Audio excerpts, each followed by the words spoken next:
So hi everyone, welcome to today's session. Today is a small little preparation for the first assignment, and we will um, or I will introduce you to a short example how to use object-oriented programming and arrays, of course, and the scanner, java.util.Scanner class. You already know all those concepts, so it should be everything I do. It's just a repetition for you. Nice. Okay, so let's make this a little bit larger. Get to the presentation mode and maybe even more. So we have now we have just one class, our main class, and the entry point here, our main method. So what do we want to do? Let's say let's get rid of this. So you can open or close the left side with on your keyboard with Alt and 1. It's a shortcut to open and close the project structure. Let's say we want to create a participant list where we can add participants, where we can add participants and iterate through all participants to print the detail of the participant. Iterate through, just keep it short. Okay, we want to create a participant list where we can add participants and iterate through all participants to print the details. So, okay, let's start in main.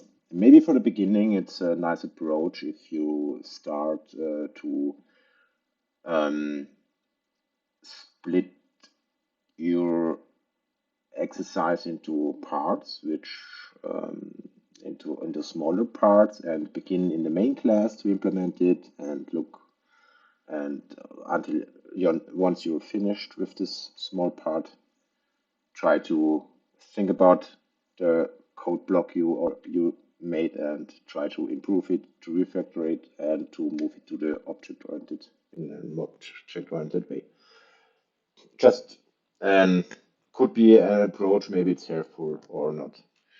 So you will figure out anyway what's best for you.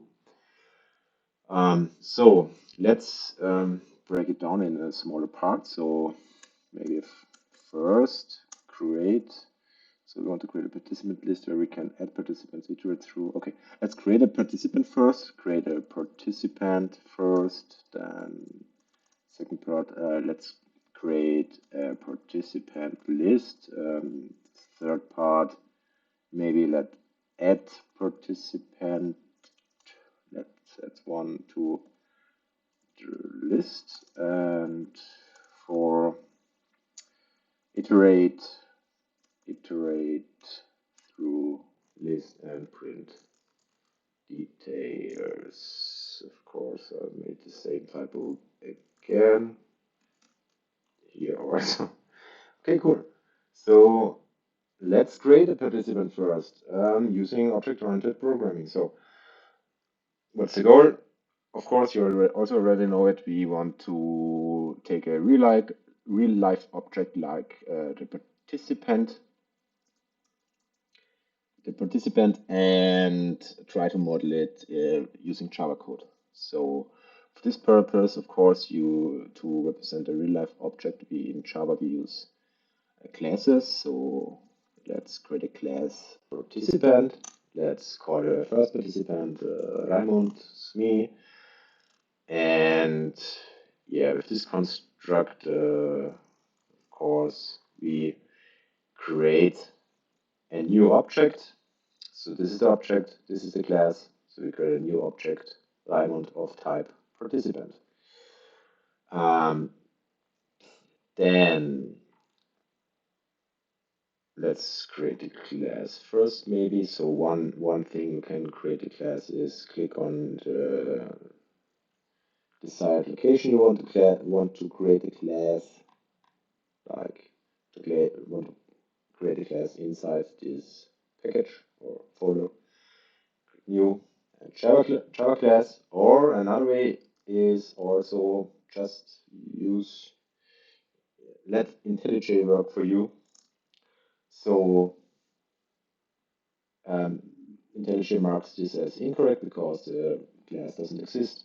Until now, you can use the bulb icon and select create class participant, or you can use your keyboard with Alt and Enter.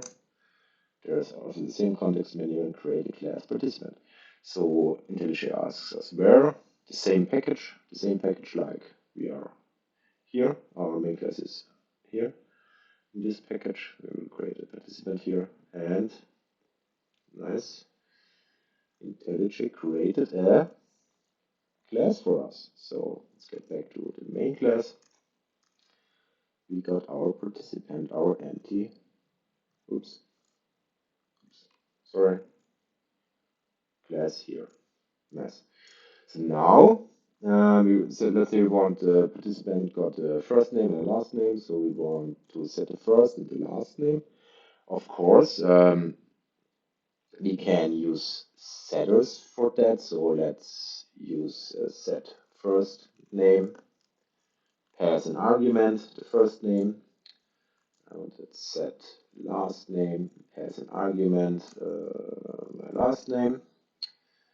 And again, either you can go to your class and implement the setter and the fields, or you can use IntelliJ to create a method, the setter. So yeah, the setter is just a method, but if you use a method, a set and a get method for a field in a class, you will call it setter or getter. But this time, maybe let's go to the class and implement the fields manually.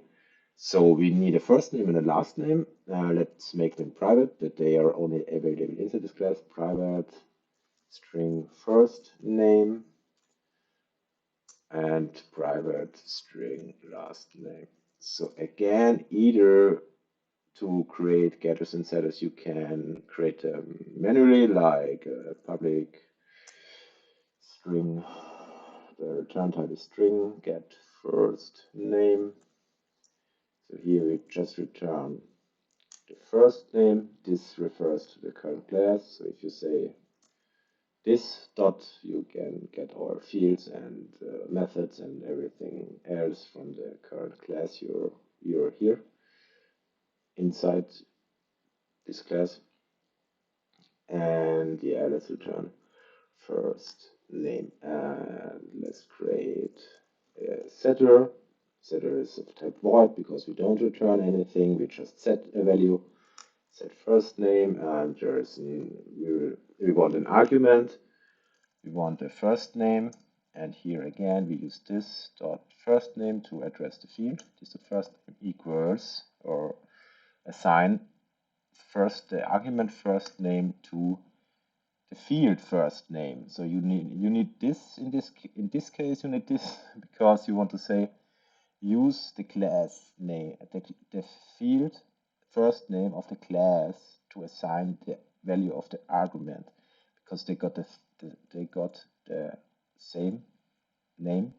So if you skip this, first name equals first name, IntelliJ already highlights it that there's something incorrect or could be something incorrect. It says the variable first name is assigned to itself. So you use this variable equals the same variable. So you assign the variable to itself.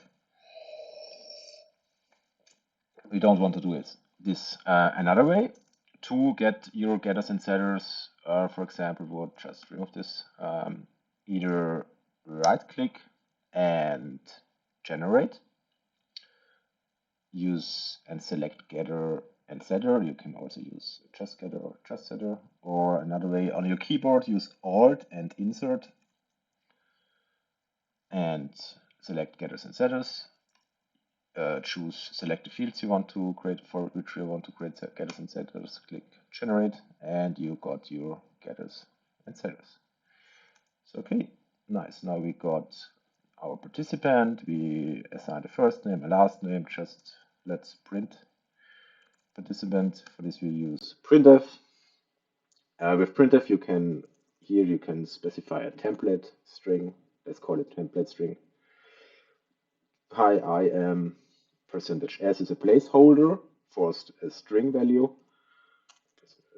So hi, I am first name, last name, so placeholder, and you can set the value for the placeholder if you specify arguments after the string. So the first argument, Raimund.get first name, the first occurrence of such a placeholder gets replaced with the first argument. So first name is here the first placeholder, and the second placeholder is the second argument. Raimund.get or third argument. Last name. You want the last name. Good, so let's run it either with clicking on this arrow, play button, play icon and run main, or you can use your keyboard, of course, Control Shift and F10 to trigger the run, to build file and run your program. So now we got our output. Whoa. Heart attack. My neighbors are doing something, I think. Okay. So, yeah, we finished the first part. We created a participant with a first and a last name. Now we want to create a participant list. Or do something first. We forgot one thing. Second, let the user input first name and last name. And third, fourth, 5. Okay. So let the user input the first name and the last name. You also already know the java.util.Scanner class. So let's use the scanner class. User input equals. Let's create a new scanner, and we want to read from system.in. So user input, and let's print with not print line but print. Let's print first name for the user, and then we want to create a first name. We want to create a first name and save the value which the user inputs into this variable here. So user input dot next to read the next line until the user hits enter. And then, of course, we want to set the first name of Raimund with the value got from the user. And the same thing, we will also do it for the last name. Set last name and last name. So, okay, let's get rid of this, and also let's get rid of this here. Now we can use system.out.printf here, and we just created the scanner, read from system in, print first name. Let's run it meanwhile. Print first name, the user input something, we assign the value the user typed in, we print last name and assign it here. First name Raimund, last name, and again we got our name here. Okay, cool. So now we can create a list.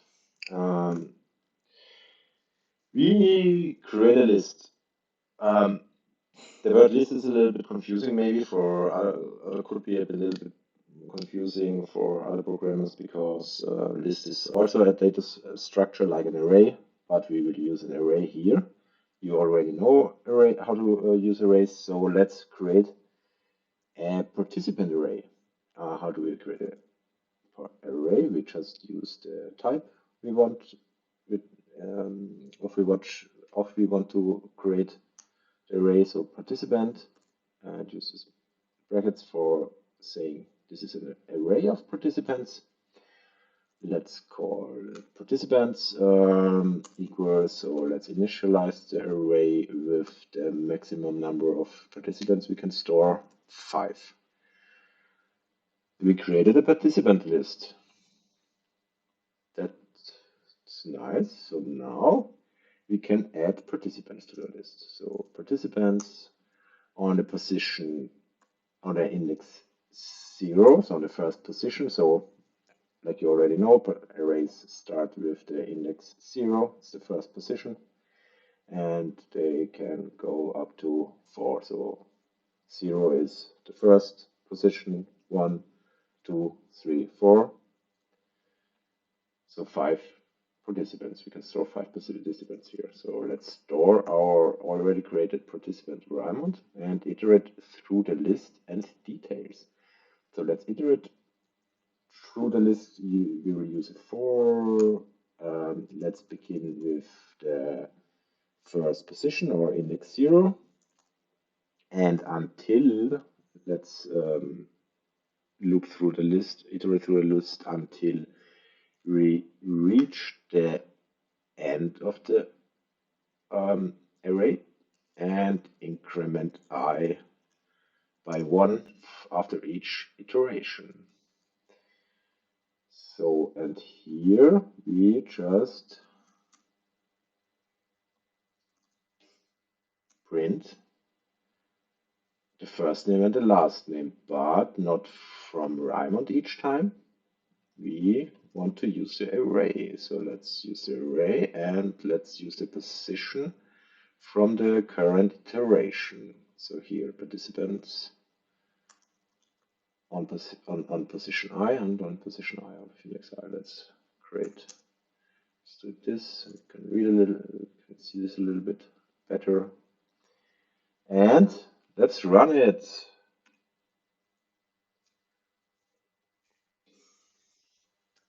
So now let's input the first name, last name, and yeah, oh, exception, null pointer exception. Okay, let's see. Let's inspect this a little bit.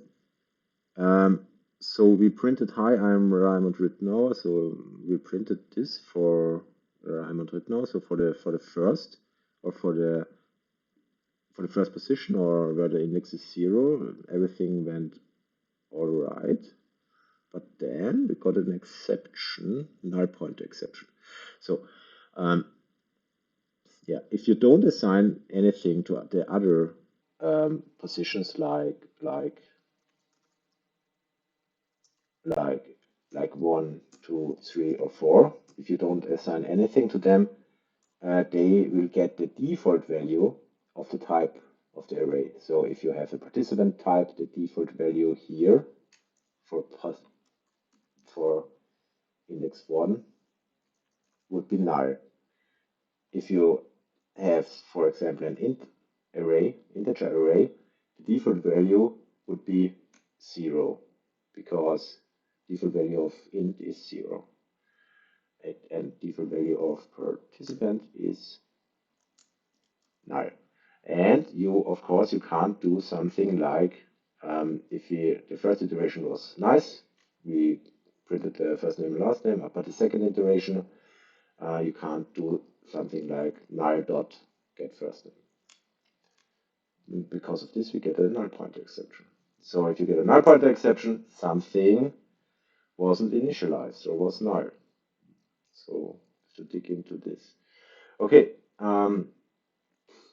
how can we solve this? Let's introduce a check somehow. Let's use if. So if on the current position or on the current index of the participants, if there is some participant but nothing like null, so not if the first or if the current position does not equal null. So if there is something in it, if there is a participant, but not a null value, we will print this line.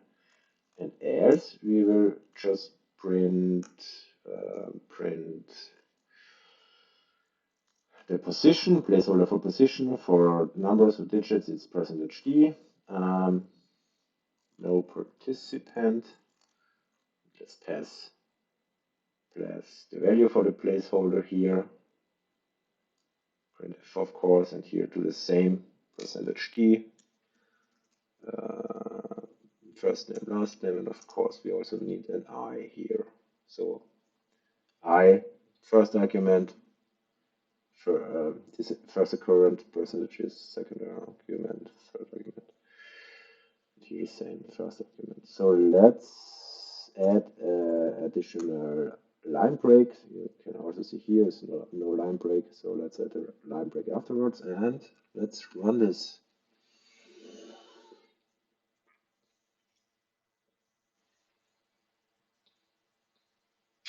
Yeah, let's specify first name, last name, and yeah, we got our list. We got the participant in the first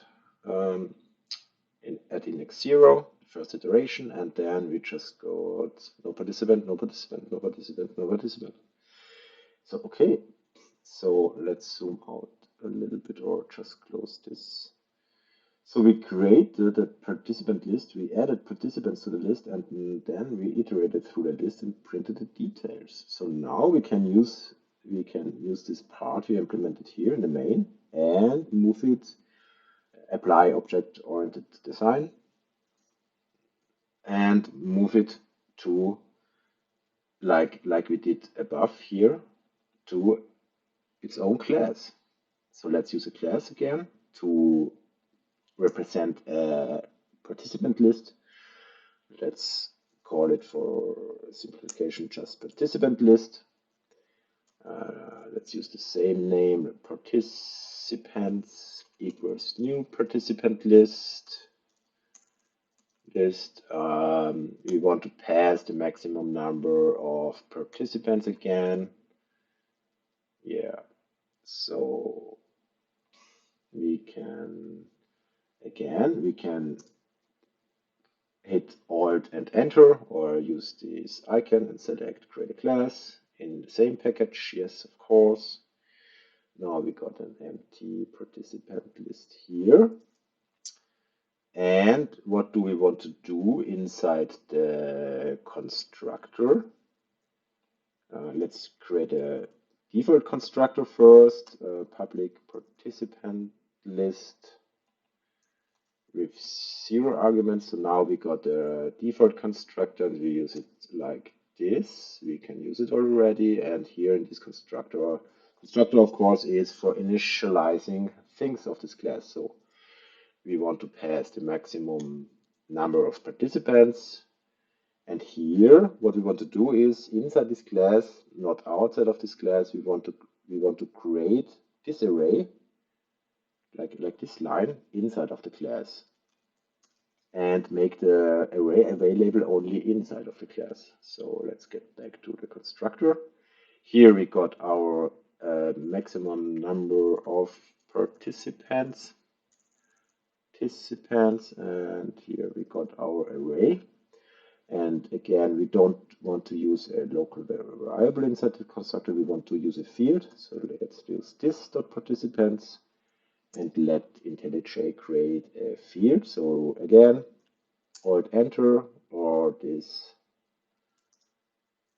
icon, create a field, and IntelliJ created a field, a private field that is only available inside this class. It's final. Final means that we can only initialize it once during the creation of this object. So we can only initialize participants either in a constructor or up here, but in no other part of this class. And here we get rid of this number and use the argument we got from the outside. So nice. We created our participants list. So now we want to add a participant. So let's use our participants list, add a method called add. Let's specify the position, for example, on the index 0. We want to add Raymond. So again, let IntelliJ create add for us. So we got a public void here, no return type. We just want to set something. Here we got an integer, an index, and the participant. It's not always Raymond. It should be other participants as well. So let's use the appropriate naming, participant, and we want to do something like this dot participants, like here, like in the main. Let's copy that.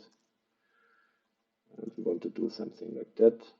This dot participants, position or index. We want to assign participant. So again, we moved the thing inside this method from the outside. So we have it here. We move that inside this method and used arguments to pass the information we need to achieve the same thing, but with an object-oriented way, so with use of classes and methods. The last thing is iterate through list and print details. So again, we want to do something like this, like participants dot print details, or print details of our participants. Make it even more clear. So let's take the for loop. Let's create a method, or let's IntelliJ create a method for us. So we got our method here in our participant list class. We will add the for loop, and since we use the same naming like outside, we don't have to change anything. Of course, here you can use this or skip this. Here it is. It was necessary before because we also had an argument last time, which got the same name. So if you have an argument with the same name of a field, you have to use this inside the method to say, no, we don't want this argument, we want this field. But if you have no arguments or a local variable here inside, you can also script this and use just the naming for the field. So again, that looks fine. We do the same thing like outside, but we moved it in this method and used appended to the class. Now just run it again. And yeah, of course, we have to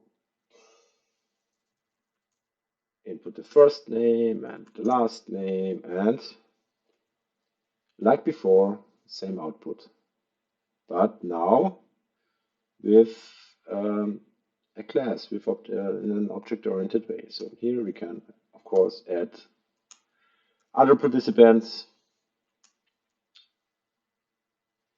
and also add functionality to the participant list. For example, we could also use an overloaded method like public void add and skip the index participant, and inside here we could implement logic like search the first free position inside this array where the first value where the value of the index is null, and we could assign this participant to the free value, to the free position. Sorry, a little bit confusing. So could implement logic to find the first index which has space for a participant, or where no participant is already, to assign a participant. That was also a little bit confusing, but maybe you get it. Sorry.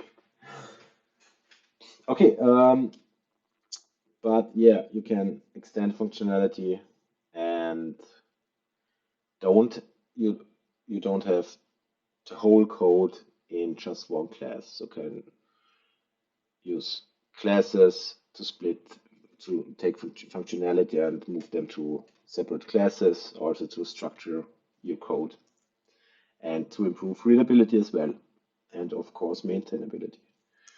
So thank you very much for today's session, and I hope this was at least a short introduction, also a recap for Array, how to use Scanner and object-oriented programming. Thank you very much, and see you next time. Ciao.